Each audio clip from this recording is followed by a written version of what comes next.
About time. One of the biggest financial YouTubers on the internet is making videos about Bitcoin. Now him and all of his friends are coming out the woodworks. The most requested topics that I've gotten here in the channel in the last month by a lot, and that would be my thoughts on Bitcoin. It's time to address some of these concerns. Hi, my name is Andre Jick. Hope you're doing good. And today, Vegas Graham wanted to respond to LA Andre about his thoughts on Bitcoin. It's time to rebuttal some of their arguments. Hey everyone, me Kevin here. I am warming up to Bitcoin and crypto. And it's time to correct some of their mistakes. Keep watching.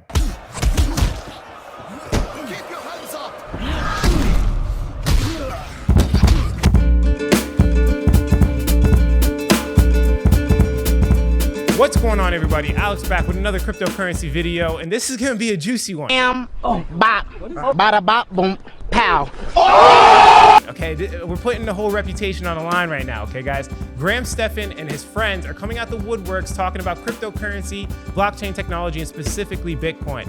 The actual search term on Google and YouTube is looking juicy, so, you know, they have to chime in and kind of, you know, dominate the search term I've been trying to build for years.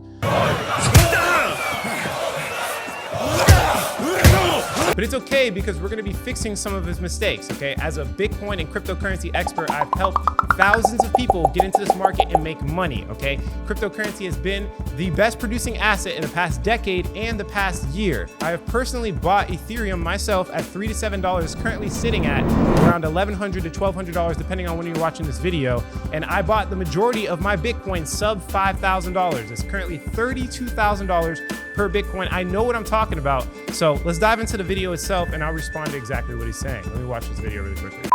Was that good? Do you guys have any other suggestion? Okay. All right. So, I mean, you don't really have to be here for it if you don't want to, but I'm going to just jump into it.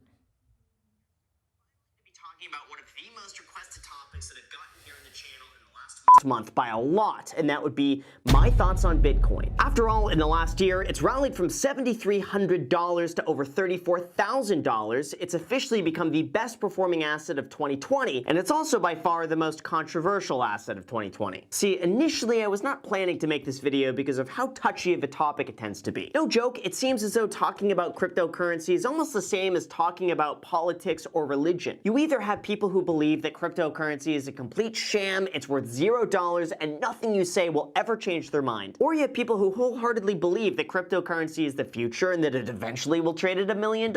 This is true. I mean, cryptocurrency is volatile, not only in the asset itself, but people, for some reason, feel very strong in one way or another. I mean, personally, you know, of course, I'm very passionate about cryptocurrency and blockchain technologies, but, you know, if something fundamentally happened, I'm going to change my mind on a dime. It's an investment for me, right? And it should be an investment for you. And if there's tribalism amongst any community, that's always the wrong thing in investing in general. There's going to always be people that converge on a group of people that have similar mindsets, right? Like Tesla or any other stock. It doesn't have to do with just cryptocurrency. It's in general, people converge and they like to get in groups of people with similar mindsets. These are my thoughts about Bitcoin, its future as a currency, and what I think it's worth, coming from the perspective of someone who's obsessed with all aspects making money and investing. And I'll be real with you guys, I've been following it very closely, I find it quite interesting, I see the appeal, but I do have some concerns about its sustainability as a currency, and that is something I think we should really discuss. But first I want to mention the second best performing asset of 2020, and that would be smashing the like button for the YouTube algorithm. It's the only thing I agree with. He's right. Smash the like button. All right, so first, Bitcoin. It made its first debut in 2009, and since then... All right, so for this part of the video, I'm not going to really dive into it. He's just explaining Bitcoin. He actually is very correct about almost everything he says. It's just an explanation of what Bitcoin has done in the past year, who's getting involved, etc. So I'm going to skip through that part right there. To rally up in price before crashing down 70 to 90% before again consolidating and running back up even higher. There's also been troubles of theft, fraud, price manipulation, scams, and government regulation which have put roadblock upon roadblock in front of Bitcoin. Yet here we are again close to another all-time high. So what happened? Yes, this is true, but let's look a little bit deeper. As you can see right here, there's an article talking about how Citigroup, JP Morgan, Barclays, Royal Bank of Scotland pleaded guilty to a series of federal crimes over a scheme to manipulate the value of the world currencies. You even had one of their traders saying, if you aren't cheating, you ain't trying. in their chat room. And we've seen this time and time again. This exact situation actually led to them having to pay $1.2 billion for Forex rigging. I don't need to pull up articles to show you guys that, there's been massive manipulation with the United States dollar and world currencies all over the world. Look, the United States has had 12 recessions since World War II. And as you guys know, the recent fluctuation with the Black Swan event, the coronavirus, has caused the market to make some massive volatile dumps and manipulated dumps. And if you want to learn more about this, there's a cool website you can look at. ICIJ.org. They talk about all the investigations with global banks and manipulation and the trillions of dollars being manipulated all across the world. You can go look into it for yourself. There's been a big mainstream push towards Bitcoin that did not exist just a few years ago. Back then, it was driven and manipulated by people who just saw it as a quick way to make money. Massive mainstream. We're talking about PayPal. We're talking about Cash App. I'm talking about billionaires, millionaires, hedge funds. The whole world is converging on Bitcoin. I want to be very clear because this is a light understatement of what's going on right now with Bitcoin. Billions of dollars are being adopted in cryptocurrency as we speak. But without actual utility and adoption, it subsequently crashed back down to the mid-3,000 range. Now, even though all of this is really good news for Bitcoin, and it's easy to see why it's done so well recently, we need to talk about the bad, because I don't think it's just going to be smooth sailing from here on out. First is regulation. The Financial Crimes Enforcement Network just recently proposed a new regulation that would require people identify themselves and their personal information upon request when transferring more than $3,000. So this is basically an argument against Bitcoin, and I don't see how it could be an argument against Bitcoin. Think about it. Right now, all your transactions are currently tracked anyways through your bank and any other financial institution, right? They have to tax you some way. Now, in Bitcoin, it's the same thing. I don't see why people have to be anonymous in Bitcoin. I don't think that's a good thing for Bitcoin. Regulation is going to push the effort to give it more legitimacy as a cryptocurrency. So this is a good thing. Regulation is definitely a good thing. And if I were to go a little bit deeper, the way they've regulated this, and we've already talked about this on other videos on the channel, is very wishy-washy. They really don't know how to regulate this. So the rules and the KYC requirements is really just kind of like a stab at Bitcoin and not the true regulation they're going to come to a conclusion to. So again, this is just a way for them, to recognize it as a cryptocurrency. And if you look at the IRS tax forms, actually the first question that they ask you. So this is getting more legitimate as time goes on, guys, not less legitimate. I'll have to ask my accountant about that.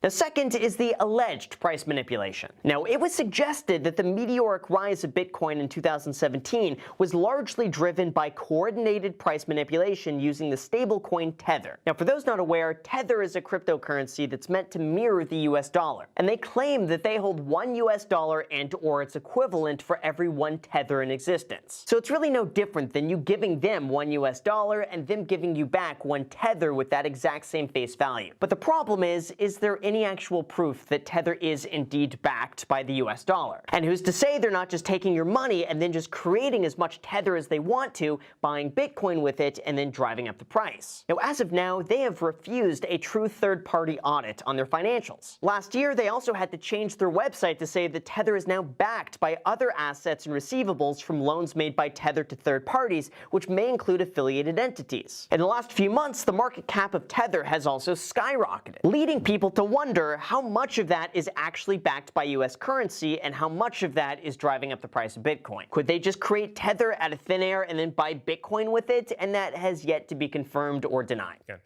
Now, this point I agree on.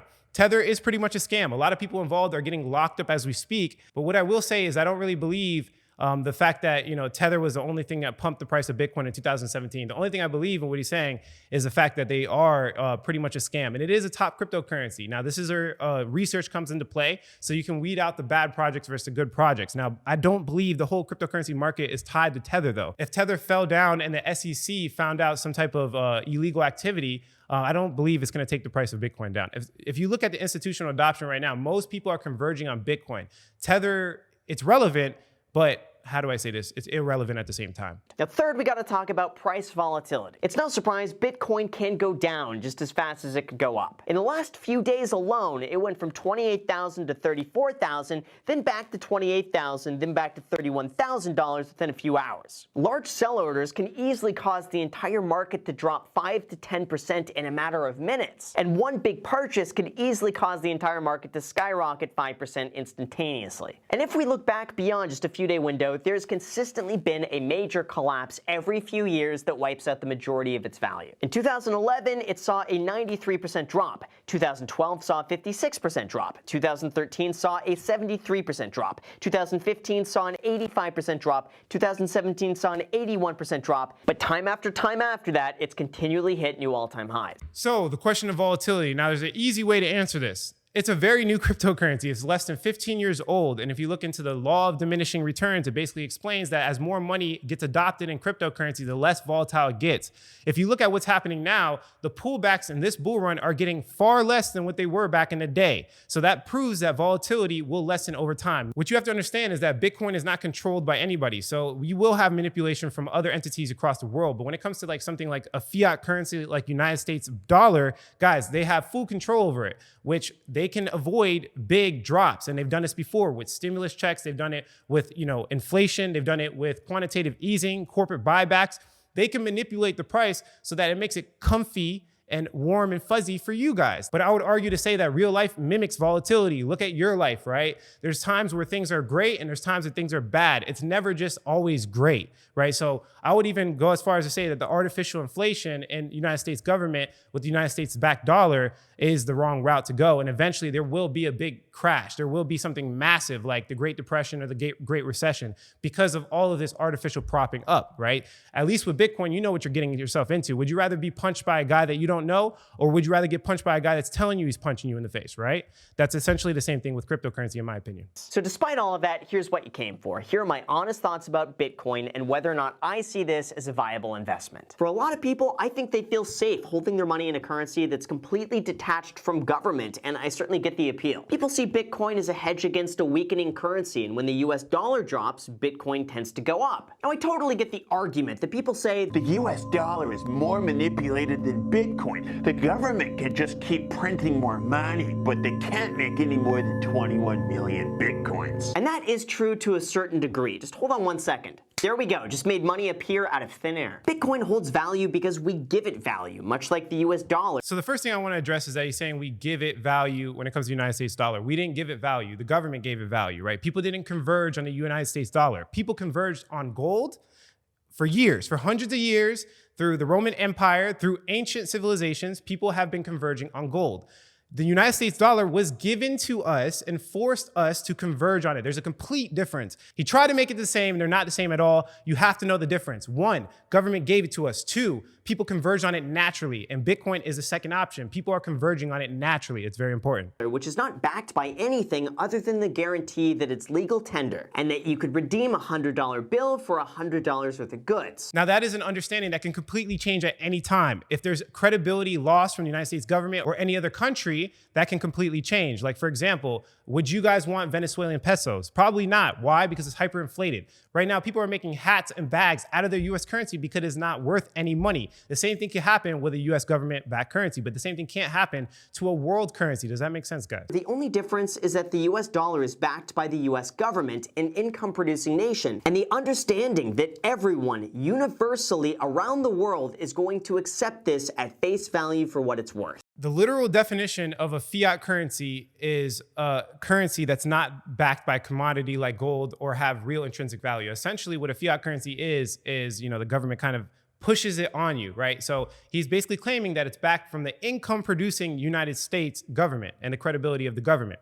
And that's not to say that this is good to hold on to, because even I'll tell you that this is going to be worth less over time. But certainly, this is not going to be dropping 90% in value in a year. It's not going to be going up 90% in value in a year. And overall, it's going to remain fairly consistent.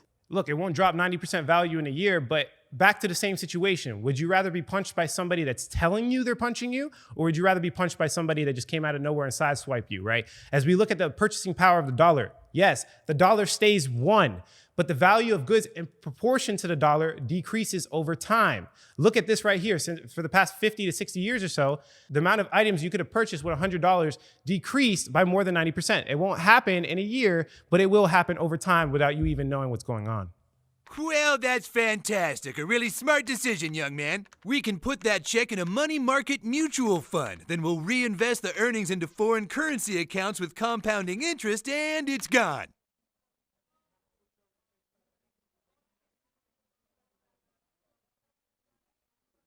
So for stability, we need a currency like this to make transactions. The issue I see with Bitcoin is that even though it's being adopted on a large scale, at the end of the day, what people really seem to care about is not so much the technology or the decentralized network or its use as a currency, but instead how much money they could make from this in the future if it continues to go up in price. Now, of course, I realize you could say that about any investment, but this worries me because traditional investments usually provide a tangible product or service that serves as the foundation of their value through revenue and profit. Not so much with Bitcoin, which is valued at $30,000 because it's valued at $30,000. Tangible product or service. This is easy to address. Look at regular businesses. They have tangible products. They have revenue, cash flow streams, right? Bitcoin's different, guys. Bitcoin's valued by the network itself. The network affects itself. As more people converge on it, the value increases over time. And if you want to talk about the product itself, it's a hedge against monetary inflation. The value derives from the fact that people have an alternative way to invest their money when the government loses credibility over time. So the value proposition of Bitcoin might not be a tangible product, but it's the fact that people converge on this because it's better. It's just a better form of currency. I wouldn't be surprised if at some point Bitcoin is recognized as a digital gold or a store of value. But in order to be used as an actual currency, we can't be having these crazy price fluctuations hour by hour. Perhaps one day Bitcoin could be a global reserve currency capable of transferring trillions of dollars around the world in a matter of minutes. But as of right now, we still have a long way to go. Now, Graham, let's talk about volatility a little bit more. I've watched some of your other videos, and I came to find out that you actually purchased Bitcoin in historically the worst time you could have ever purchased Bitcoin in your life. You purchased it close to $20,000 and lost almost all your money. You saw it drop like 90%. So let me ask you a question. What's your money at now? I have whatever I put in from December of 2017. So I have a little bit of Bitcoin that I just threw some money in. I've left it in there. I haven't done a single thing with it. Look, guys, I'm not trying to be mean, but obviously he made the worst decision possible. Look, December 2017, he literally bought the top. And then if we keep going, it lost almost 80%, more than that. It lost like 80 to 90% in the next year. He had a very, very bad first impression of Bitcoin. Look, the volatility is not necessarily a bad thing if you have a strategy in place. If you were dollar cost averaging the whole way, you would have made a ridiculous amount of money like we did. We bought Bitcoin sub, $5,000 at $4,800. Now for you didn't even dollar cost average, but currently your money is probably doubled if you kept your money over time. The volatility is a problem, but it's a problem being actively solved by the cryptocurrency community, DeFi, and like we talked about, the law of diminishing returns. We also risk government stepping in and trying to regulate it, or more likely, they create their own USD cryptocurrency to try to replace it. I agree with everything you're saying. I even do believe that a government's going to come and make their own cryptocurrency. They already have in multiple situations. Currently, right now, you can actually settle in a bank. This actually just passed. Banks can settle their payments in digital currency now. The government's giving Bitcoin more and more credibility, but the problem people don't understand is that Bitcoin's way too big to fail. There's nothing that's going to replace it. The network effects of Bitcoin are far ahead, guys. If somebody comes out of the woodworks and makes a government-backed currency or something like that, it's going to be a similar situation to trying to make like another social media to compete with like Facebook or Instagram. They're too far ahead. It'll be really hard so even if they have a better product, it'll be really hard to be Bitcoin. So yeah, actually, I like that the governments are adding their own cryptocurrency because people are going to realize that it's inferior in comparison to SHA-256, Bitcoin, Satoshi Nakamoto. So yeah, that's a good thing. I'm a firm believer that money like this is eventually going to be a thing in the past, and that in 20 years from now, everything we do will be traced and digital. Like imagine when you're born, you get a social security number, and then you also get a US wallet ID that tracks every single dollar that goes in and out of your account and from where. Now, as an investment though, in the past, I've been mostly against it. I played around with it for a while to see what it is and see what it's all about, but I've yet to invest a substantial amount of money in Bitcoin long term. Look, you didn't play around, man. You bought it at 19,000. It's not playing around. You were trying to make money and you bought it at the worst possible time ever, guys. What you got to understand is that Graham Stephan is for the masses. He has his channel made specifically for basic type of, financial videos. So I would say that you ride trends, and that's okay. And I do that for YouTube as well. But in finance, it's actually the exact opposite. If you do what everybody else is doing, you'll get the same rewards, right? But if you do exactly the opposite of what everybody's doing and you're right, you can make substantial gains. I mean, this year, we're up like 750% year to date. No, crypto. And, you know, I can make a ridiculous amount of money in a short period of time if you time it right with the market fluctuations and the cycle trading that we talk about in this channel all the time. I think more people now are adopting the belief that it's just going to rally for a little while, crash 70%, hold there for a little bit before rallying again even higher before doing the same thing over again. I'm really going to take the stance that at the end of the day, no one knows what's going to happen, and there's really not a lot of harm of investing a very small percentage of your overall net worth into Bitcoin just so you're exposed to it. But I certainly would not go all in or invest an amount that you're not comfortable with losing, because at the end of the day, this thing is a wild card. For example, I would not be entirely opposed to investing 1 to 3% of my net worth into Bitcoin, holding it, and then whatever happens, happens. Hey, if you want to have a conversation, Graham, we could talk about it. I can show you a little bit more, but 1 to 3% does not cut it anymore. You need about 10 to 15% of your total net worth, and I'm willing to go out on a limb by saying if you invest 10 to 15% of your net worth into cryptocurrency, it's going to make up the vast majority of your whole entire portfolio. So if you have $10 million worth of date, because I think that's what you have, you talk about on the internet all the time. If you invest just 1 million, I'm willing to bet that that 1 million will make you about $10 million, depending on when you get in. But yeah, I really believe this for real. It's going to 10x, guys. If it goes down to nothing, it wouldn't be the end of the world. And if it goes up, then I'm glad it goes up. Believe it or not, but what he's saying here is actually correct. Asymmetrical investments are used commonly in hedge funds and people with a lot of money. The reason why they do this is because if they lose the money, they only lost what they put in. But if they win, that's a 20, 30x. It's an asymmetrical return. People with a lot of money might be able to invest safe, like you, Graham. But for other people that don't have a lot of capital, they need to get into opportunities like this so they can turn that small lump sum into large quantities of capital. But it wouldn't be enough to impact the rest of my portfolio or enough for me to try to make a big break and like become the next billionaire or anything. And I gotta say, I know quite a few people who hold 90% or more of their entire portfolio into Bitcoin. And looking back now, hey, you know what? It probably paid off pretty well. But they also risk extreme volatility in the event that it collapses 50 to 70% for really no reason at all. And that's something that I personally do not feel entirely comfortable with. So you're worried about volatility, and the country and the world is experiencing one of the worst economic conditions we've ever seen. It's not a question of volatility. Everything's volatile, Graham. And I'll be honest, it's difficult for me to ever advocate someone buying a substantial amount of Bitcoin as someone who prefers a more traditional path to building wealth, usually through stocks and real estate and companies that have value and income. But I'm never going to discourage anyone from investing whatever they're willing to risk, as long as they understand exactly what they're investing in and they're not just FOMOing in to try to make as much money as fast as possible. For me, this is something that's really impossible to value. I agree. You know, you guys shouldn't be FOMOing just because I talk about Bitcoin on the internet. You shouldn't be FOMOing into anything. And what he's saying is completely correct. And bringing those principles from traditional finance, some of them work, some of them don't, right?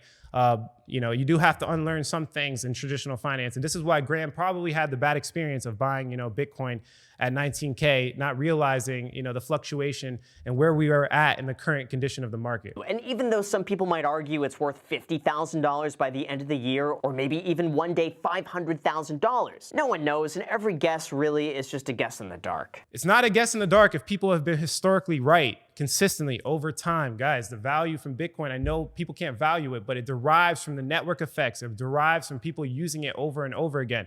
I don't see how that's not a value mechanism if it is for gold. If gold's valued because people converge on it, then it should be the same thing for Bitcoin, considering the properties of Bitcoin are better than gold. The same properties that gold has, there's better properties in Bitcoin as we speak. So that's definitely value. I'm also a bit concerned about Tether and the implications if Tether turns out to be a complete sham of smoke and mirrors. So sure, it might hit $100,000, or it could go back down to $5,000. I don't know. I think it's interesting to follow. I get the appeal. I'm glad it's gaining some mainstream adoption. I think digital currency is the future, and maybe one day I might invest 1 to 3% of my portfolio into Bitcoin. But I would never invest what I'm not willing to lose, and if I did that, I would have to be fully accepting of the roller coaster ride that is Bitcoin. That one day you're going to invest the 1 to 3%, Graham, better come soon, because I mean, Bitcoin's going to be above $100,000. It's pretty much guaranteed. We're actually going to go probably closer to 200 grand. So